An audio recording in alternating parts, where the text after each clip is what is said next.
Welcome to Single Dad Story, a place where hearts are mended through the power of storytelling. Here, every tale is inspired by real human experiences, the quiet struggles, the hard-earned triumphs, and the second chances that remind us it's never too late to begin again. From a father's sacrifice to a stranger's act of grace, from broken moments to beautiful recoveries, each story is crafted to move your heart, spark empathy, and help you rediscover hope. New emotional journeys every week. Because sometimes Single Dad begins with a story. Let's start the story. The sound of shattering glass echoed through the penthouse as Eliza Harrington's world collapsed around her. One moment she was standing at the top of her corporate empire, the next, paralyzed from the chest down, abandoned by those who once claimed to love her. But fate has a curious way of bringing the most unlikely souls together. If you've ever felt alone or wondered if second chances truly exist, this story might just restore your faith in humanity. Like, subscribe, and join me on this journey of redemption, resilience, and unexpected love. Eliza Harrington's fingers trembled as she attempted to grasp the water glass on her nightstand. For the third time that morning, it slipped from her grasp, shattering against the hardwood floor of her luxurious Manhattan penthouse. The crash reverberated through the empty apartment, a sound that had become all too familiar in the 6 weeks since the accident. "Damn it," she whispered, tears welling in her eyes. At 38, Eliza had been the youngest CEO of Harrington Enterprises, a tech empire she'd built from the ground up. Now she couldn't even hold a glass of water. The intercom buzzed, startling her. Another caregiver, no doubt. The seventh in as many weeks. They never lasted, not with her temper, not with her demands, not with her refusal to accept her new reality. "Ms. Harrington?" A male voice crackled through the speaker. "I'm Marco Reyes. The agency sent me." Eliza closed her eyes, exhaustion washing over her. The doors unlocked. "Let yourself in." She heard the front door open and close, followed by hesitant footsteps. When she opened her eyes, a man stood in her doorway, tall, with warm brown skin and tired eyes that somehow still managed to smile. He wore a faded delivery uniform with a patch that read, "Speedy Deliveries." "You're not from the agency," she said flatly.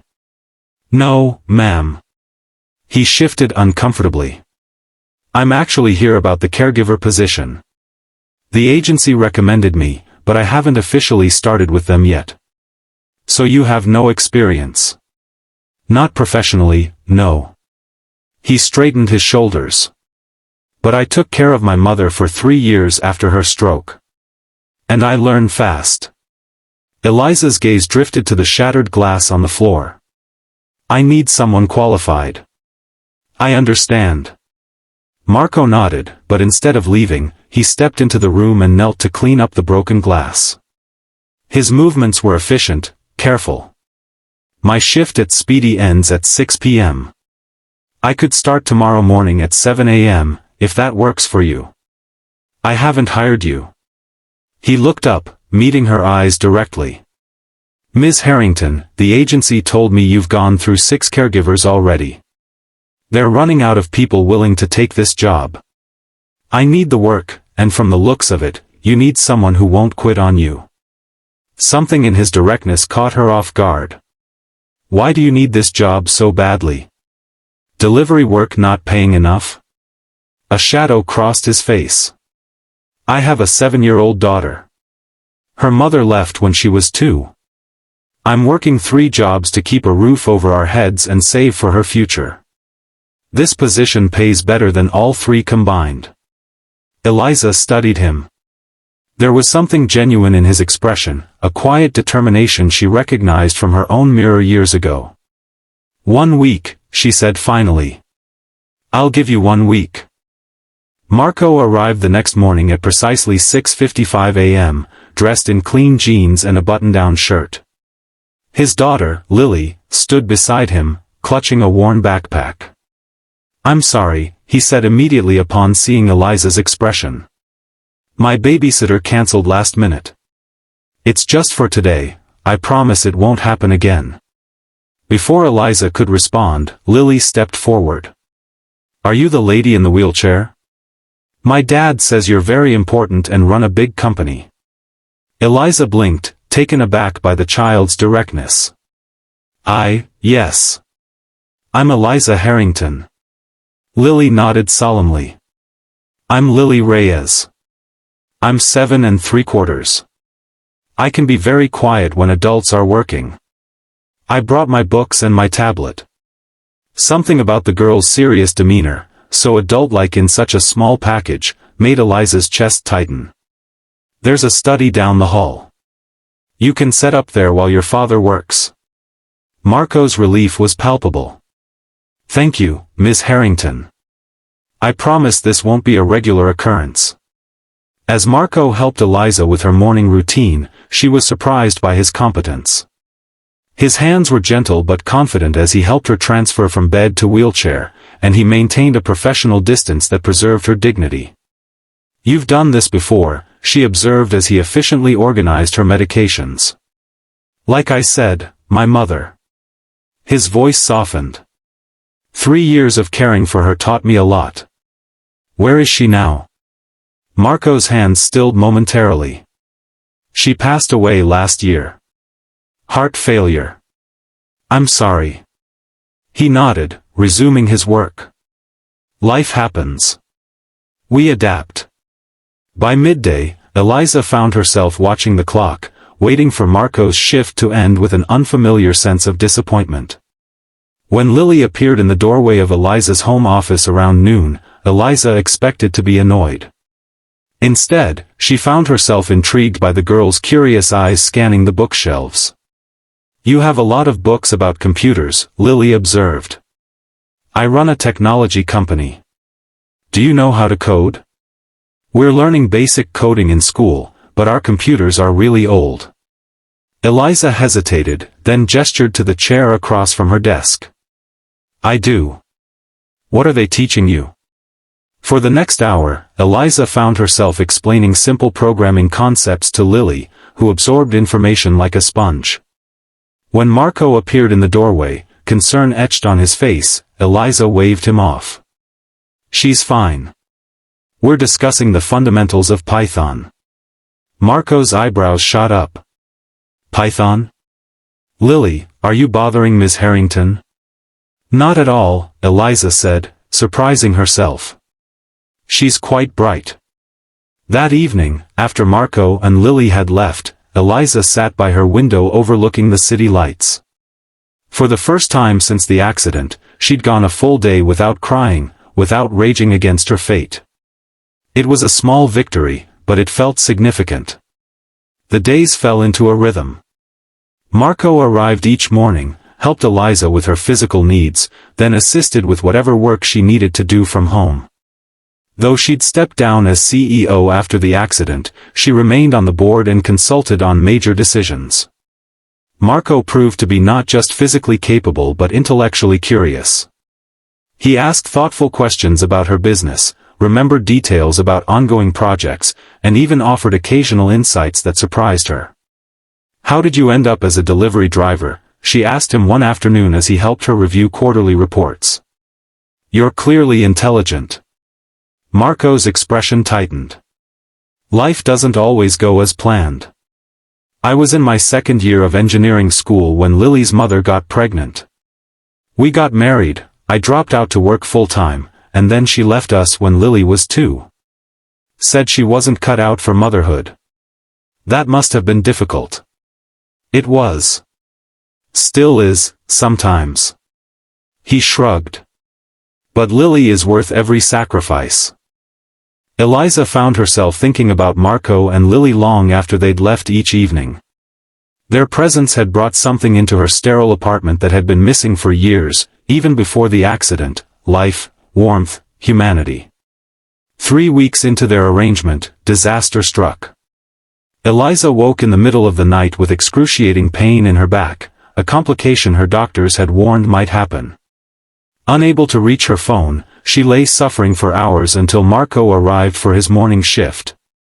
He took one look at her pale, sweat-soaked face and sprang into action, calling an ambulance and accompanying her to the hospital despite her protests. Lily, she gasped as the paramedics loaded her into the ambulance. "Is with my neighbor," Marco assured her, climbing in beside her. "I'm not leaving you alone." At the hospital, Marco advocated fiercely for Eliza when the medical staff seemed dismissive of her pain. He knew her medical history, her medications, her symptoms. He stayed by her side through tests and consultations, his steady presence a lifeline in the sterile, frightening environment. When the doctor finally diagnosed a severe muscle spasm that had compressed her spine, Marco was the one who held her hand as they administered medication that made the world go fuzzy around the edges. "Why are you doing this?" she asked him, words slurring slightly. "This isn't in your job description." Marco's expression was serious. "Because no one should face this alone." Something broke open inside Eliza then, a wall she'd built long before the accident, brick by brick, as she climbed the corporate ladder. Tears spilled down her cheeks, and for once, she didn't try to hide them. "I've always been alone," she whispered. "Even before this. Especially before this." Marco squeezed her hand. "Not anymore." The hospital incident changed something between them. Eliza began to open up about her life, her childhood as the daughter of cold, achievement-oriented parents, her ruthless climb to the top of a male-dominated industry, the relationship sacrificed on the altar of success. "I was at the office when the aneurysm ruptured," she told Marco one evening as they sat on her balcony watching the sunset. "Working on a Sunday, of course. If my assistant hadn't stopped by to drop off some files, I might have died there alone." Marco was quiet for a moment. "Do you miss it? The work?" Eliza considered the question. "Parts of it. The challenge, the sense of building something meaningful. But I don't miss what it cost me." She looked at him. "What about you? Do you miss engineering school?" "Every day," he admitted. "But I wouldn't trade Lily for anything, not even that dream." As summer turned to fall, Lily became a regular presence in Eliza's apartment. The school year had started, but she came by most afternoons, doing homework at Eliza's kitchen table while Marco prepared dinner for the three of them, an arrangement that had evolved naturally, without discussion. Eliza found herself looking forward to these impromptu family dinners, to Lily's chatter about school, to Marco's quiet humor. She began helping Lily with her homework, particularly math and science, and was surprised by how much she enjoyed teaching. One evening, after Lily had fallen asleep on the couch, Marco sat across from Eliza at the kitchen table, a serious expression on his face. "I need to talk to you about something," he said. Eliza's heart sank. He was quitting. Of course he was. Everyone left eventually. "I've been offered a position at Harrington Enterprises," he said instead. Eliza stared at him. "What?" "In the engineering department. Entry level, but with tuition assistance to finish my degree." He met her eyes. "Did you have something to do with this?" She shook her head slowly. "No. I mean, I mentioned to the board that we should consider more diverse hiring practices, but I didn't specifically recommend you." Marco studied her face, then nodded. "I wanted to make sure. I don't want special treatment." "You wouldn't get it. My company only hires the best." She hesitated. "Are you going to take it?" "I want to. It would mean a better future for Lily." He ran a hand through his hair. "But it also means I couldn't continue as your caregiver. The hours wouldn't work." The thought of Marco leaving sent a wave of panic through Eliza that surprised her with its intensity. "I understand," she said, fighting to keep her voice steady. "You should take it. It's a good opportunity."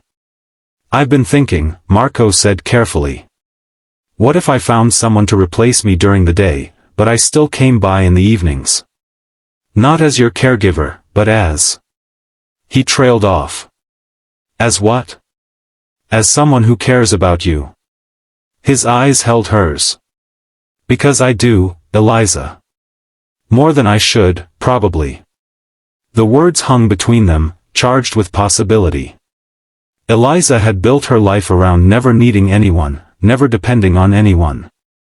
The accident had forced her to accept help, but this was different. This was choosing vulnerability. "I care about you too," she whispered. "And Lily. I care about both of you." Marco reached across the table, taking her hand in his. "Then we'll figure it out. Together." 6 months later, Eliza sat in her wheelchair on the stage of Harrington Enterprises' annual charity gala, microphone in hand. The ballroom was packed with employees, board members, and business associates, all watching her with curious eyes. It was her first public appearance since the accident. "Many of you know that my life changed dramatically last year," she began. "What you may not know is how close I came to giving up. Not just on my career, but on life itself." The room was silent, hanging on her every word. "I had built my identity around achievement, around independence. When that was taken from me, I thought I had nothing left." She paused, finding Marco's face in the crowd, Lily beside him in a sparkly dress. "I was wrong." Eliza explained the new initiative she was announcing, a foundation dedicated to making technology education accessible to underprivileged children, with a special focus on single-parent families. The Lily Foundation will provide scholarships, equipment, and mentorship to children who might otherwise never discover their potential in STEM fields, she said, smiling at the little girl who had inspired it all. "Because talent can be found anywhere, but opportunity cannot." As applause filled the room, Eliza caught Marco's eye. He was beaming with pride, not just for Lily, whose name would help change thousands of lives, but for Eliza herself. Later that evening, as Marco pushed her wheelchair through the garden outside the venue, Eliza reached up to touch his hand. "Move in with me," she said suddenly. "You and Lily. That apartment is too big for just me, and you're there most of the time anyway." Marco stopped walking, coming around to face her. "Are you sure? That's a big step." "I've never been more sure of anything." She took his hands in hers. "Before the accident, I thought I had everything figured out. Success meant power, money, independence. Now I know better. Success is having people to love who love you back." Marco knelt beside her wheelchair, bringing his face level with hers. "Is that what this is? Love?" Eliza smiled, touching his cheek. "Yes. That's exactly what this is." As they kissed under the garden lights, Eliza marveled at how completely her life had transformed. The accident that had seemed like an ending had actually been a beginning. In losing her old life, she'd found something infinitely more precious, a family, a purpose beyond profit margins, and a love she'd never believed possible. Sometimes, she reflected, the most beautiful journeys begin with a fall. The story I've shared today is inspired by my own experience with unexpected connection. Years ago, I found myself at a crossroads much like Eliza's, not physically paralyzed, but emotionally frozen, unable to move forward after a devastating loss. It was a chance encounter with someone who had every reason to be bitter about life but chose joy instead that pulled me from that darkness. If there's one message I hope you take from this story, it's that our greatest strength often emerges from our moments of greatest vulnerability. And sometimes, the people who save us are the ones we least expect. If this story touched your heart, please like this video and subscribe to my channel for more stories of resilience, redemption, and the unexpected connections that make life worth living. Until next time, remember that second chances don't always look the way we imagine. Sometimes, they're even better. The physical therapy center buzzed with activity as Marco wheeled Eliza through the sliding glass doors. 6 months into their journey together, these weekly sessions had become a cornerstone of their routine, and a battlefield for Eliza's pride. "I don't see why we need to keep coming," Eliza muttered, eyeing the parallel bars with disdain. "Dr. Sharma already said my upper body strength has plateaued." Marco squeezed her shoulder gently. "Plateaued doesn't mean finished. Besides, you promised Lily you'd try the new exercises today." At the mention of Lily, Eliza's expression softened. The girl had drawn an elaborate strength chart for Eliza's refrigerator, complete with gold stars for each milestone. Miss Harrington. Dr. Patel, her physical therapist, approached with his characteristic enthusiasm. Ready to work those shoulders today? Eliza forced a smile. As ready as I'll ever be. As Dr. Patel helped transfer her to the therapy mat, Eliza caught sight of a young woman across the room, early 20s, recently paralyzed from a car accident according to the snippets of conversation she'd overheard in previous sessions. The woman was sobbing quietly as her therapist tried to coax her into attempting a simple movement. "I can't do this," the young woman cried. "I just want to go home." Something in her despair struck a chord in Eliza. 6 months ago, that had been her, furious at the world, drowning in self-pity, pushing away anyone who tried to help. "Give me a minute," she told Dr. Patel, gesturing toward her wheelchair. Marco helped her back into it, and she wheeled herself across the room. "Excuse me," Eliza said, approaching the young woman. "I couldn't help overhearing. I'm Eliza." The woman looked up, tears streaming down her face. "Jen," she replied automatically. "Jen, 6 months ago I couldn't even sit up in bed without help. I threw things at my caregivers. I fired 6 of them in 7 weeks." Jen blinked, surprised by Eliza's frankness. "The first time I came here," Eliza continued, "I lasted 10 minutes before I demanded to go home. I was convinced my life was over." She gestured toward Marco, who watched from across the room. "Then someone showed me it wasn't." "But how do you do it?" Jen whispered. "How do you accept this?" She gestured helplessly at her legs. Eliza considered the question. "You don't, at first. You rage against it. You grieve. But then, one day, you realize you're still breathing. Still thinking. Still feeling. And you start to wonder what else you might still be capable of." She reached out, taking Jen's hand. "It gets better. Not easier, necessarily, but better. Different." Jen wiped her tears with her free hand. "I was supposed to start medical school next fall. And why can't you? How could I possibly be a doctor from a wheelchair?" Eliza finished. "The same way I still run a multi-million-dollar company from mine. One day at a time, with adaptations and a whole lot of stubbornness." For the first time, a flicker of something other than despair crossed Jen's face. "You run a company?" "Harrington Enterprises. Look it up." Eliza smiled. "And when you're ready to go back to school, call me. My foundation might be able to help with accessibility accommodations." As Eliza wheeled back to her own therapy station, she felt Marco's eyes on her. "What?" she asked, suddenly self-conscious. "Nothing." He smiled, that warm smile that still made her heart skip. "Just thinking about how far you've come." Eliza glanced back at Jen, who was now tentatively working with her therapist again. "We all need someone to show us what's possible," she said quietly. "I had you." Marco leaned down, pressing a kiss to her forehead. "You had yourself all along, Eliza.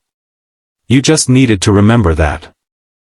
As Dr. Patel guided her through the new exercises, Eliza pushed through the discomfort with renewed determination.